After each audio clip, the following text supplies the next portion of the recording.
2025 లేదా 26లో డిగ్రీ లేదా బీటెక్ చదివారా? సాఫ్ట్‌వేర్ జాబ్ కోసం ఎదురు చూస్తున్నారా? అయితే కోడ్ జ్ఞాన్ 100 డేస్ కోర్సులో చేరండి, జాబ్ సాధించండి.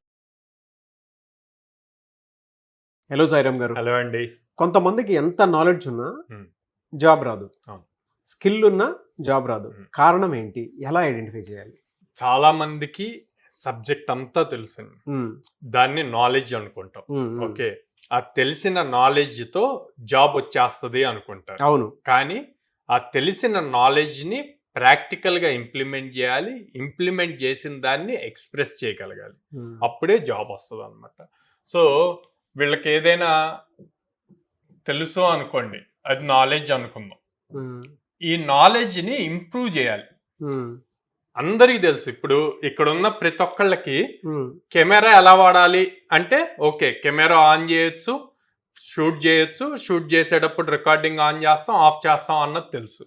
కానీ దాంట్లో సినిమాటిక్ వ్యూలో ఎలా తీయాలి, ఓకే ఇంకా డిఫరెంట్ గా ఎలా తీయాలి, బ్యాక్ సైడ్ షేడ్స్ రాకుండా ఎలా తీయాలి అంటే అది ఎప్పుడు వస్తుంది? ప్రాక్టీస్ చేస్తే వస్తుంది. ఈ నాలెడ్జ్ని ఇంప్లిమెంట్ చేస్తే వస్తుంది. Okay, technical practice. ఇది మిస్ అయ్యి నాకు నాలెడ్జ్ ఉంది, నాకు జాబ్ రావాలి అంటే రాదు. ఓకే, ప్రాక్టీస్ చేసి దాన్ని ప్రాపర్గా ఇంప్లిమెంట్ చేసి ప్రాజెక్ట్స్ బిల్డ్ చేశాక దాన్ని ప్రాపర్గా ఎక్స్ప్లెయిన్ చేయగలగాలి, అవతల వాళ్ళకి అర్థమయ్యేలాగా చెప్పగలగాలి. Okay, communication. ఈ కమ్యూనికేషన్ లేక చాలామంది టాలెంటెడ్ పీపుల్ ఇంకా జాబ్ సెర్చ్లో ఉంటున్నారు. కానీ వాళ్ళ పాయింట్లో వాళ్ళకి అప్పటి వరకు గైడ్ చేసిన వాళ్ళు కానీ ఏదైనా టెక్నికల్గా మీరు స్ట్రాంగ్ ఉంటే జాబ్ వచ్చేస్తుంది అని చెప్పుంటారు, వాళ్ళకి అది ఫీడ్ అయ్యి ఉంది. సో దాంతో వాళ్ళకి కమ్యూనికేషన్ అన్న దాని మీద ఫోకస్ చేయకుండా ఓన్లీ టెక్నికల్ మీద ఫోకస్ చేసి జాబ్స్ రాకుండా చేసుకుంటున్నారు. ఇప్పుడు ఈ కమ్యూనికేషన్ మీద ఫోకస్ చేస్తే మీకు ఏమొచ్చినా సరే, ఏ కాన్సెప్ట్ తెలిసినా దాన్ని ఒక స్టోరీ టెల్లింగ్ గా చెప్పగలుగుతారు. ఓకే, మీనింగ్ఫుల్ గా అవతల వాళ్ళకి అర్థం. చాలా మంది ఏమనుకుంటారు అంటే, నాకు ఇంగ్లీష్ రాదు కాబట్టి నేను జాబ్ క్రాక్ చేసుకోలేకపో. జాబ్ క్రాక్ చేయలేకపోవటానికి కారణం ఇంగ్లీష్ రాకపోవటం కాదు, దాన్ని ప్రాపర్ గా ఎక్స్ప్లెయిన్ చేయలేకపోవటం. నీకు వచ్చిన బట్లర్ ఇంగ్లీష్ అయినా సరే నువ్వు ప్రాపర్గా ట్రై చేస్తే ఖచ్చితంగా నీ దగ్గర ఓకే నేర్చుకునే ఇంట్రెస్ట్ ఉంది, నేర్చుకోవాలన్న తపన ఉంది అన్నది ఇంటర్వ్యూర్ గమనిస్తాడు. గమనించి ఆపర్చునిటీ ఇవ్వటానికి ఛాన్స్. సరే, మనం కమ్యూనికేషన్ గురించి ఇంగ్లీష్ గురించి మాట్లాడుతున్నాము, ఇది పెద్ద టఫ్ టాస్క్ అంటే కాదు. డైలీ 25 మినిట్స్ అండి,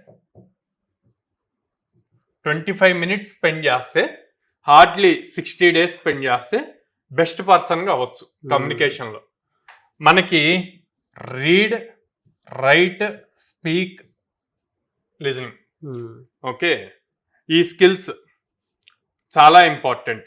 రీడ్, రైట్, స్పీక్, లిజనింగ్, ఈ స్కిల్స్ ఉంటే గనక మనం ఈ 25 మినిట్స్ని డివైడ్ చేసుకుంటూ దాన్ని డైలీ ఒక టాపిక్ తీసుకొని ఆ టాపిక్ గురించి చదివిన తర్వాత మన ఓన్ లాంగ్వేజ్లో దాన్ని రైట్ చేసి, ఓకే మనకు అర్థమయ్యే భాషలో మనకి నచ్చినట్టు దాన్ని రైట్ చేసి మన ఓన్ వర్డ్స్తో దాన్ని మళ్ళీ ఒక మిర్రర్ ముందు నుంచొని స్పీకింగ్ చేసిన తర్వాత అదే కాన్సెప్ట్తో ఇంకా ఏమున్నాయి అన్నవి వీడియోస్ చూస్తూ లిజన్ చేస్తే గనక ఆటోమేటిక్గా మీ స్కిల్స్ అన్నవి ఇంప్రూవ్ అవుతాయి.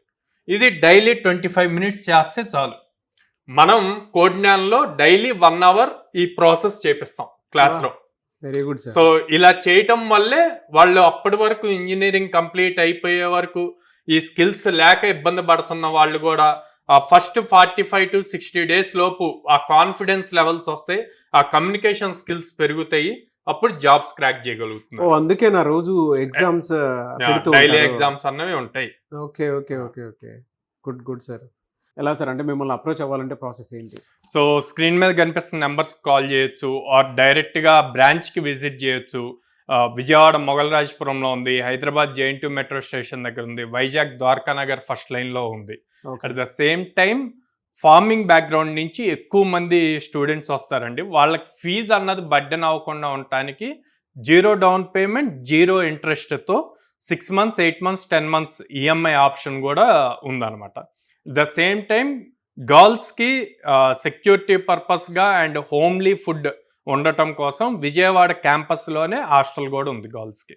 Very good sir. Yeah.